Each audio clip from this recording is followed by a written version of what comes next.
Bismillahirrahmanirrahim. Assalamualaikum warahmatullahi wabarakatuh. Alhamdulillah, nahmaduhu wa nusalli wa nusallimu ala rasulihil karim, hamidan wa musalliyan wa musalliman. Hadratul Mukarram yang saya hormati, Alhamdulillah, Kiai Deden Nurdiansyah, pimpinan Pondok Pesantren Al-Busyairiyah sekaligus Wati Surya MWC Kecamatan Taman Sari, seluruh santri dan jemaah, bapak kaum ibu yang mudah-mudahan kita semua senantiasa dirahmati dan berkahi Allah Subhanahu wa taala. Alhamdulillah, malam ini telah tuntas Hafdzul Quran dalam rangka secara khusus ini menyambut atau memperingati 17 Agustus Hari Kemerdekaan Indonesia yang ke-78. Saya berbahagia dan bergembira bisa hadir ke tempat ini. Ini ibaratnya mutiara di tengah gurun, karena adanya di pusat bisnis, pusat kesibukan dunia, ada tempat di mana orang diajak untuk larut dalam suasana pikir dan kerja akhirat. Ini luar biasa. Kalau di kampung kita bener lempeng itu biasa, karena orang bener orang lempengnya juga banyak, godaannya terada kurang. Kalau di Jakarta ini bisa lempeng itu keren, Pak, prestasi.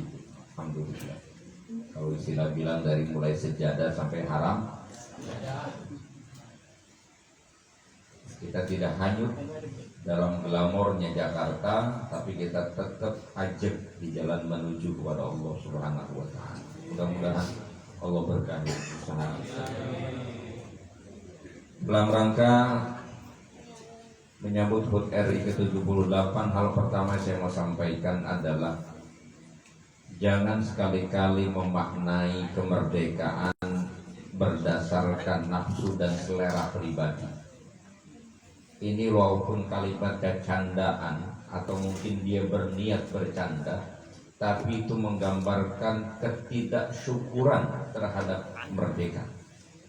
Tidak berterima kasih kepada para pejuang yang telah berkorban sampai mengorbankan darah mereka, mengorbankan nyawa mereka.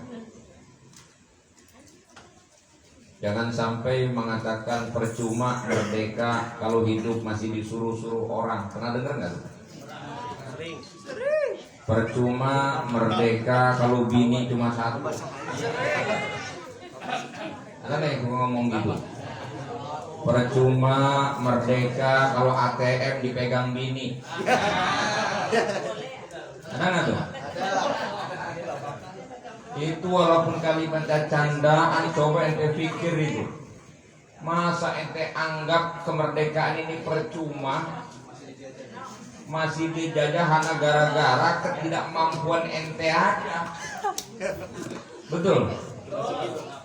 Bahwa ATM ente dipegang bini itu kan urusan pribadi ente, karena saking lemahnya jadi laki, gitu kan? Apa hubungannya dengan nikmat kemerdekaan?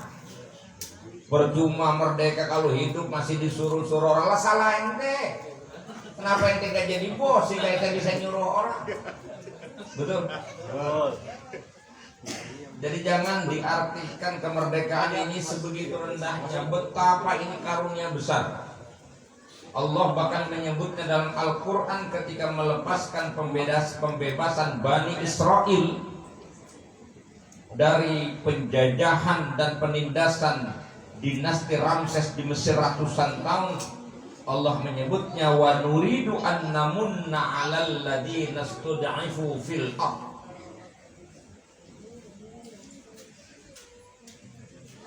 Kami ingin memberikan limpahan karunia kepada orang-orang yang tertindas, itu Bani Israel. Makanya tepat dan benar para pendiri ini ketika membuat undang-undang dasar negara kita di pembukaan itu disebutkan bahwa kemerdekaan ini berkat rahmat dan karunia Tuhan yang Maha Esa. Ini nikmat Allah, karunia besar dari Allah lewat perjuangan. Dari mulai tetesan keringat dan air mata sampai tetesan darah sampai hilangnya nyawa. Masa nggak dianggap berharga itu? Ratusan tahun sejarahnya katanya Indonesia dijajah. Perjuangan melawan penjajah terus menerus dilakukan. Dari masa ke masa, dari periode ke periode. Sampai kemudian tahun 45 kita merdeka. Bukankah itu sebuah nikmat besar? Dan kita ini mesti bangga, kemerdekaan kita direbut dan dihasilkan dengan perjuangan. Beda dengan tetangga kita Malaysia, Singapura, Filipina. Mereka diberi, kita ini boleh merebut. Dan itu mempertaruhkan segala-galanya. Jadi jangan dipandang ini nikmat kecil. Ma'atmanal hurriyah wa ma'atmanal hurriyah, kata orang Arab. Alangkah berharganya kemerdekaan. Mungkin karena kita ini udah terlalu enak hidup, lahir juga jauh dari masa perjuangan, sehingga tidak bisa merasakan suasana kebatinan itu. Tidak bisa betul-betul menyelami perasaan orang tua kita dulu. Tapi setiap 17 Agustus harus kita bangun rasa itu, suasana kebatinan itu kita munculkan kembali sehingga kita menghargai nikmat kemerdekaan. Dan jangan bilang percuma hanya gara-gara ATM yang tadi pegang gini dong. Betul. Aneh nggak ikut campur itu urusannya itu. Hah? Betul. Iya. Kalau itu ente dijajah sama bini yang salah siapa? Siapa yang mau salahin? Ente mau salahin pejuang, ente mau salahin karunia Allah, ente yang salah. Merdekanya tetap kemerdekaan. Percuma kita merdeka, kita sekarang ini dikuasai oleh para pemodal. Lah kenapa ente nggak bermodal? Makanya bersaing lah, fair. Disitulah kita menempatkan momentum peringatan 17 Agustus itu membangunkan kembali semangat kita lewat kesadaran betapa berharganya alam kemerdekaan ini. Yang dari situ setiap kita boleh kemudian menuliskan cita-citanya, boleh mengangankan harapannya, lalu dikonkretkan dengan strategi dan perbuatan. Dengan segala upaya, dengan jerih payah dan perjuangan yang tidak boleh mengenal lelah dan letih. Kalau dulu mempertaruhkan nyawa, hari ini kita tidak perlu mempertaruhkan nyawa. Dengan kesungguhan dan bersungguh-sungguh dalam setiap kerja kita, baik yang sifatnya duniawi maupun ukhrawi, utamanya urusan ukhrawi jangan sampai kita tinggalkan. Gara-gara dunia akhirat yang ditinggal itu salah lagi. Tapi setidaknya ada ruang di mana Al-Qur'an menyebutkan itu. Wabtaghi fima ataqallahu darul akhirah wa la tansa nasibaka minad dunya. Kemudian spiritnya itu harus kita ambil dari para pejuang kita. Mereka nggak berpikir untuk dirinya, tapi mereka berpikir untuk keturunannya dan anak cucunya. Kita ini alhamdulillah hidup di alam kemerdekaan. Kalau melihat kenyataan bahwa belum terwujud cita-cita kemerdekaan itu keadilan sosial bagi seluruh rakyat Indonesia, ya kita nggak usah berharap banyak dari orang lain. Tapi berjuanglah meraih keadilan itu dan mampu mewujudkan keadilan. Ini mohon maaf nih, kita suka melihat orang nggak adil, sementara kita sendiri belum tentu adil sama diri kita. Kalau mewujudkan keadilan itu sesuai dengan tupoksinya, sesuai dengan ruang lingkup dan di mana dia berada, sesuai juga dengan kapasitasnya. Ketika seorang mengambil janji di negara sebagai pegawai negara, maka memang dia harus mewujudkan keadilan lewat kerjaan yang dia terima.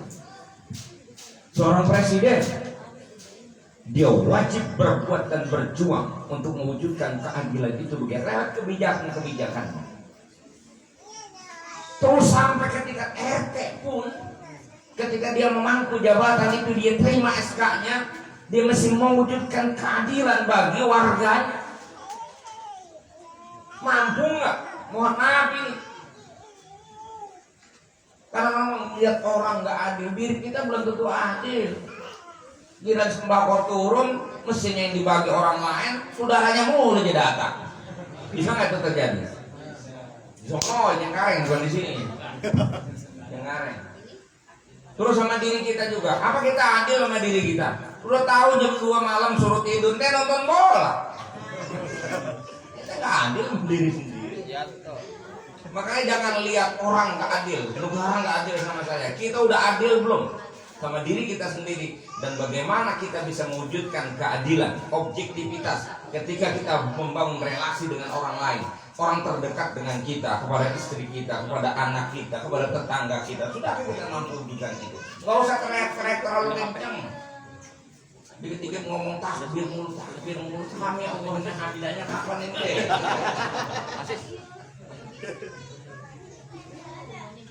Gitu. Satu tuh Pak, ya, jangan salah memaknai arti dan kemerdekaan yang hakiki itu apa? Kemerdekaan yang hakiki itu adalah ketika seseorang hidup dalam hidupnya mampu melepaskan penjajahan hawa nafsu. Itu yang sebenarnya disebut akda, musuh yang paling berat terhadap dirimu. Itu apa yang ada di dalam dirimu sendiri. Apa itu? Hawa. Ini kalau kajiannya Profesor Dr. Ismail Roji Al-Faruqi di dalam tesis ilmiahnya bahwa tauhid itulah teologi pembebasan. Itu benar-benar dijelaskan secara gamblang bahwa prinsip tauhid dalam Islam adalah menghantarkan manusia menjadi makhluk yang bebas, merdeka betul. Tidak lagi dia dikendalikan oleh hawa nafsunya yang sering menyimpang, tapi hidupnya benar-benar terarah berdasarkan logika dan hati nurani yang terbimbing oleh wahyu. Itu baru namanya manusia merdeka. Makanya ekspektasi kita sekarang di awal kemerdekaan nggak usah terlalu muluk-muluk lah sebagai umat Islam. Nabi itu mengukur pencapaian kesejahteraan, kadang-kadang kesejahteraan di Pancasila kalimatnya sederhana. Nabi nyebutnya apa bilang? Man asbaha minkum aminan fi sirbi mu'afan fi badani aiti jasadi indahu qutu yaumihi faka'annama hizat lahu dunya bihadzafiri. Siapa orang yang hidupnya aman fi sirbihi ay fi manzilihi au fi maskanihi, nyaman, aman tinggal di lingkungannya, ada rasa aman. Aman gak di sini? Aman. Itu ngaku kan. Daripada ente sekarang suruh ke Afghanistan, aman mana? Yang suruh ke Yaman, sono suruh perang. Nah, Palestina gimana? Yang di sini aman gak kita? Kalau motor dijojokan aja nggak apa-apa kok. Aman nggak berarti? Aman. Terus apa lagi? Mu'afan fi jasadi, badannya sehat. Ukuran sehat tuh kalau makan suka nambah gitu, kalau malam suka mido gitu. Gak boleh punya ada recehan mau berhenti mie tek-tek aja gitu. Sehat itu namanya. Ya, semua apa? Sehat. Gitu. Terus yang ketiga, indahu qutu yaumihi, dia memiliki bahan makanan untuk makan hari ini. Maka kata Nabi, orang yang model begitu faka'an nama hizat lahud dunya bihadzafiriha, seolah-olah terkumpul pada diri dia itu yang namanya dunia dengan segala isi. Cuman itu Pak, hidup sebenarnya emang jauh-jauh aman tes. Kita aja karena nafsu kita ketinggian, hidup dijajah oleh hawa nafsu, bawaannya angan-angannya jauh. Lebaran masih 8 bulan lagi, itu udah pikirin kan salah ente. Padahal hidup aja belum tentu. Betul. Mati pasti nggak mati. Kapan? Nggak tahu kan? Kalau lebaran pasti nggak lebaran. Siapa bilang pasti?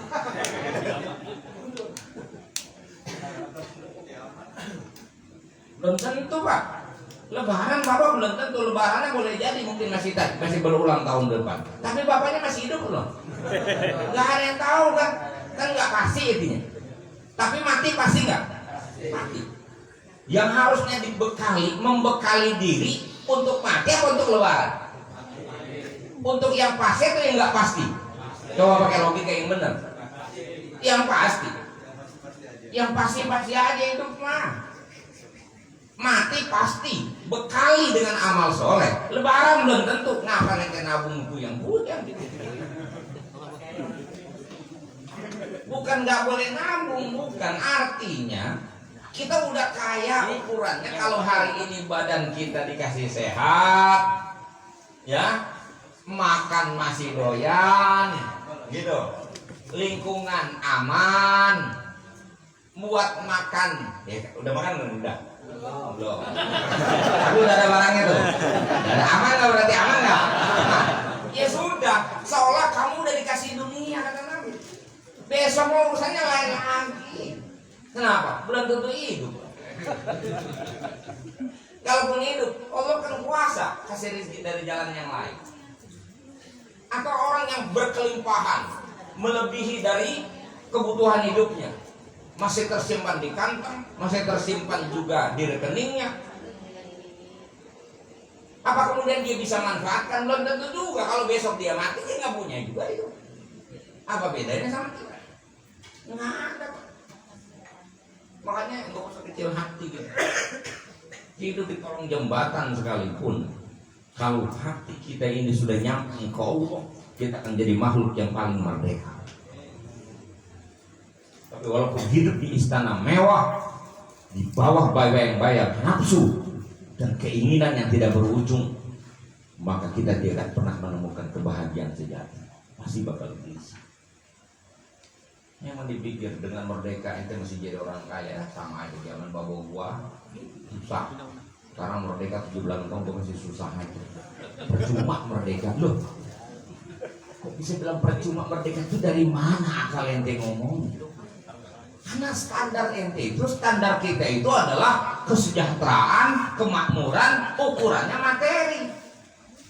Kalau lu terjajah kita miskin, pantas sekarang udah mestinya kita kaya. Kok kita tetap miskin? Itu kan standar ente, bahwa merdeka harus kaya. Emang orang merdeka mesti kaya? Enggak Pak.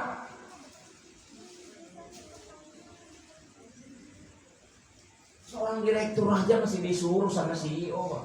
Betul. Tapi tukang cilok, bos cilok bisa nyuruh orang.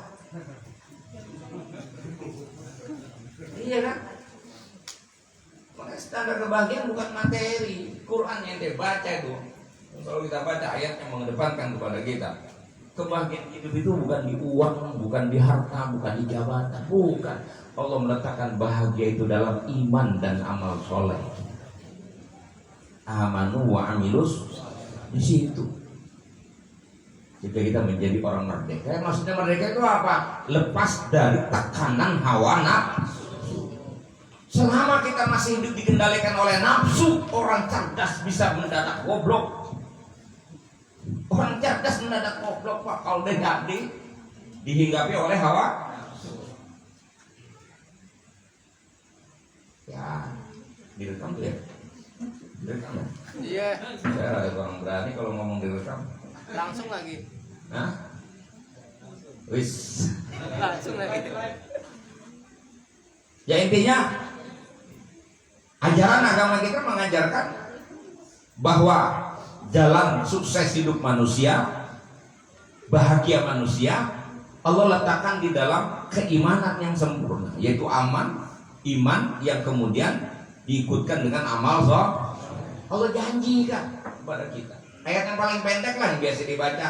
Innal insana lafi khusrin illal ladzina amanu wa amilus.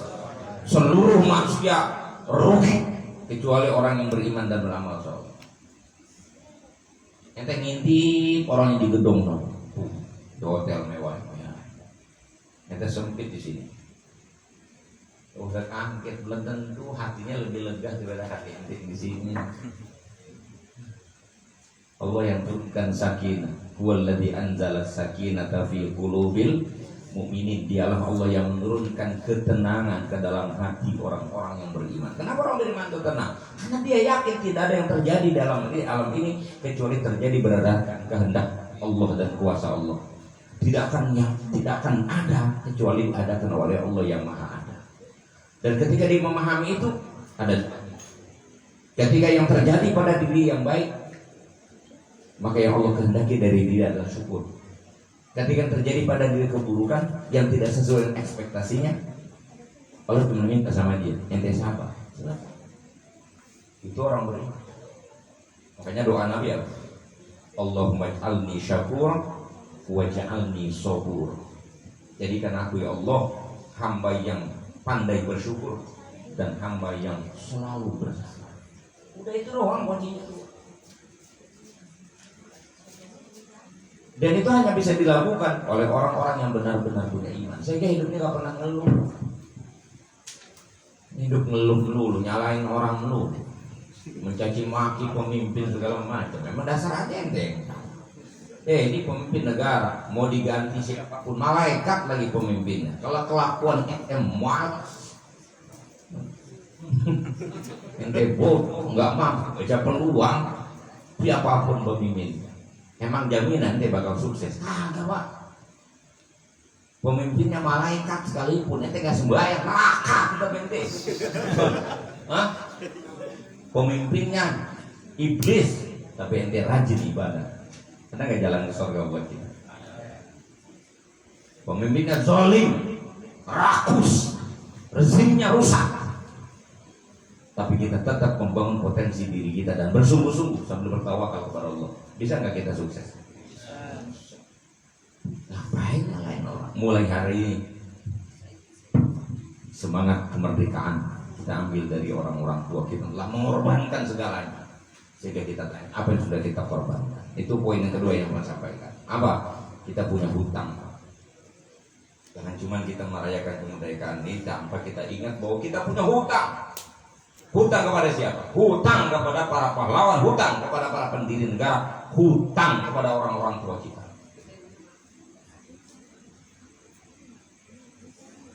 Mereka juga tahu masa hidup mereka sebentar. Tapi hidup ini must go on, harus terus berjalan. Siapa? Mereka nggak berpikir apakah mereka bisa menikmati kemerdekaan, tapi mereka punya cita. Generasi berikutnya harus hidup dalam suasana merdeka. Apa agenda hidup kita? Kita mesti membayar itu. Membayar dengan kesungguhan. Bersungguh-sungguh memperbaiki diri, meningkatkan kualitas diri kita. Dalam perset Al-Quran itu Allah menyebutnya walladzina jahadu fina lanahdiyannahum subulana. Orang yang bersungguh-sungguh di jalan kami pasti akan kami tunjukkan. Kami hantarkan, bukan diunjukin, Pak, diantarin. Kalau unjukin doang orang bisa keder nggak? Kalau diantarin? Udah diunjukin doang dari sini, ntar belok kanan, ntar pertigaan belok kiri, terus nikung lagi ke kanan lagi, kiri lagi, tidak pernah tahu itu. Tapi kalau dianterin, aman nggak? Saya tadi sini kalau kagak dianterin, mana tahu saya urusan. Dan ada mobilnya mana, saya jalan kemana ini lagi misalnya pakai ketek, kalau kaki saya ya. Insya Allah harus kita bayar.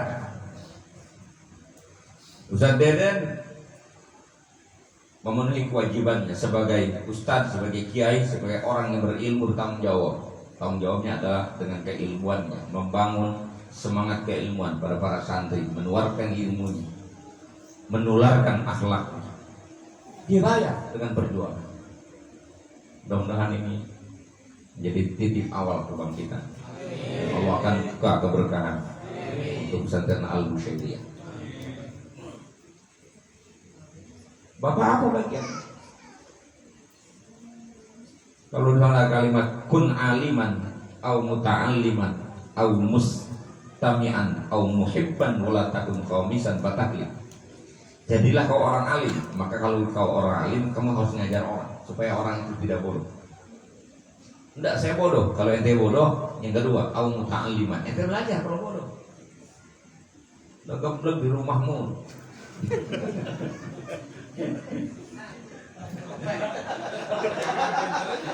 Tahu bodoh. Banyak sholat jenazah ya kagak paham. Gerak-gerak Islam paling depan. Nah, Masya Allah. Belajar. Wah, saking sibuknya nggak ada waktu belajar. Paling tidak begitu pulang udah nggak keburu orang ngaji. Au mustami'an, dengerin sambil berkipas. Udah pengajian dengerin di rumah. Dengerin masih nggak kebagian juga waktunya Pak. Au muhibban, demen aja, demen sama orang bener, demen sama orang belajar, demen sama orang ngaji. Paling tidak tahu berapa jamaahnya di sana. Tenang. Minumnya sedrok, snack urusan saya. Keren gak? Ini ngajar kagak, belajar kagak, dengerin kagak, demen kagak. Ini mau jadi apa? Karena waktu takun komisan, jangan menjadi orang yang nomor 5 fatahli, kamu pasti bakal celaka. Ini santri, belajar yang benar.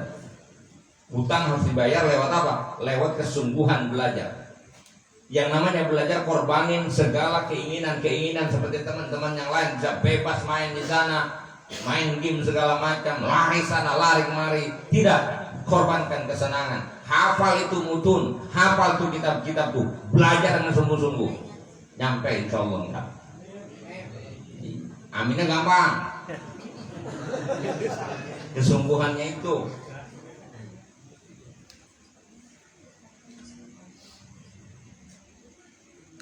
Orang tua punya hutang, caranya apa sekarang? Kalau orang tua kita dulu merebut kemerdekaan dengan mengorbankan nyawa, orang tua sekarang bayar hutang kepada orang tuanya dengan mendidik anaknya. Bapaknya ngorkos Samsu, anaknya sekolah berhenti. Apes bantu anaknya bapak begitu.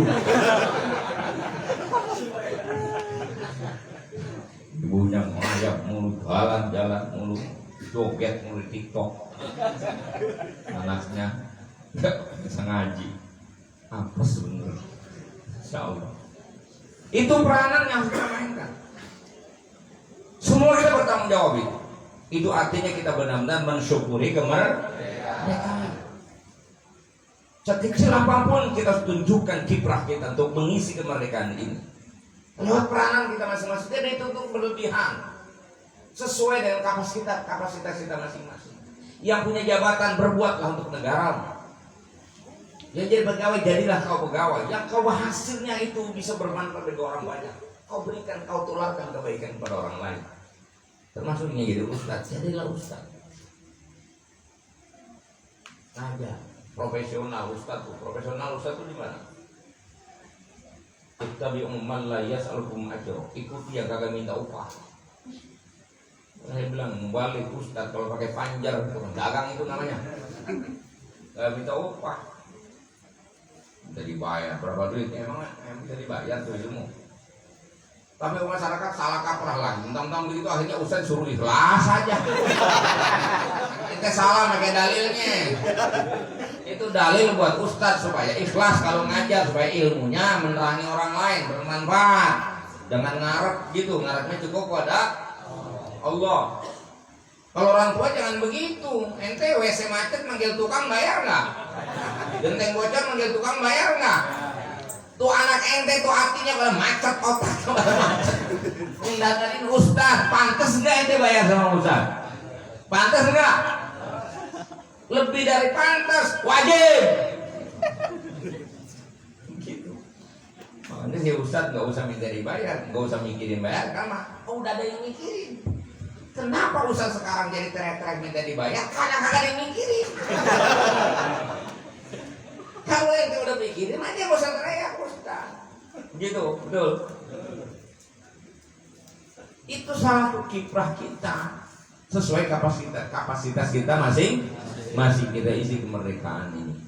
Sekecil apapun yang kita lakukan, mudah-mudahan itu menjadi bukti bahwa kita bersyukur dengan kemerdekaan ini dan kita berkiprah, dan kiprah kita benar-benar dihargai oleh Allah, termasuk kiprahnya Ustaz Dede Nurdiansyah membina masyarakat sekitar sini, dan beliau sudah menjadi Rois Surya MWC.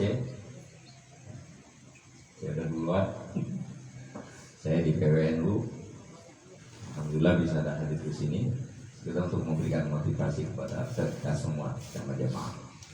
Dan masyarakat sini kalau misalnya ada yang memang mau melanjutkan pendidikannya lepas SMA atau lepas pesantren, kemudian masih bingung mau ke depan, soalnya ke rumah saya, itu saya tampung.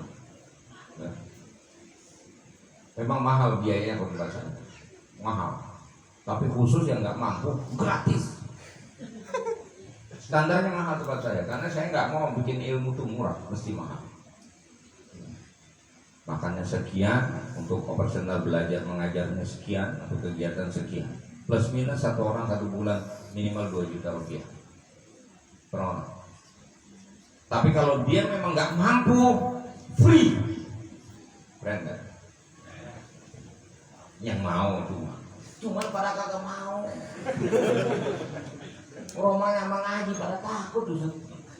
Ngapa sih ngaji pada takut? Nih 10 Ustaz, 10 orang kirim dari sini ke sono. Yang kecil biar ente urusin sini. Ini udah kuliah ente saya urusin, saya cariin kuliah yang gratis kalian. Sambil ngaji ente kuliah. Pulang bisa baca kitab jadi sarjana insyaallah. Nah, nanti belajar dulu. Jadi jebolan aliyah atau jebolan SMA udah namanya mahasantri gitu. Ya Pak. Tenang, lega tempatnya. Nah, Dapak Nur pernah lihat ya, lega nggak? Siap. Lega kan? Mandinya pakai shower. Tidurnya kasur satu-satu. Kita udah siapin, orang nggak mau. Susah. Masya Allah. Gara-gara kita bilang gratis, dianggap remeh. Tidak, sekarang dibilang nggak gratis, mahal. Mesti bayar mahal. Tapi kalau yang memang betul-betul nggak mampu, gratis. Bayarnya pakai apa? Bayarnya pakai kesungguhan. Kita belajar benar-benar. Kitabnya saya siapin dulu. Jadi jangan takut, masa depan kita itu suram. Kita bergandengan tangan, bersinergi satu sama lain. Insya Allah kita tatap masa depan dengan harapan yang lebih baik.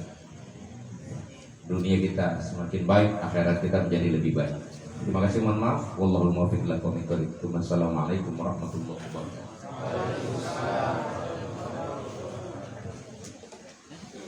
Waalaikumsalam warahmatullahi wabarakatuh. Alhamdulillah, bersama-sama kita dengarkan, kita simak yang telah beliau sampaikan.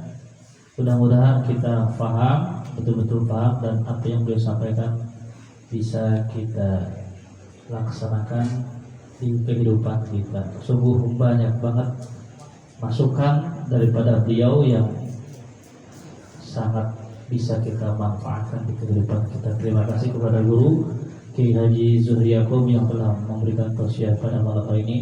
Jazakallah ahsan jazaa. Kita tutup malam ini dengan berdoa meminta kepada Allah Subhanahu wa taala agar apapun hajat kita dikabul oleh Allah Subhanahu wa taala. Putra-putri kita soleh dan soleh semuanya, rezeki kita diberikan lancar, istiqomah dalam ibadah. Amin ya Allah ya rabbal alamin. Allahumma salli wa sallim ala sayyidina Muhammadin fil awwal wa barik wa sallim radhiyallahu tabaraka ta'ala bi syahadatin ashabi rasulillahi ajma'in. Alhamdulillahi rabbil alamin hamdan yuwafi ni'amika fi masjidihi ya rabbana hamduka majallaki jalalu karim wa la'azimi sultanik.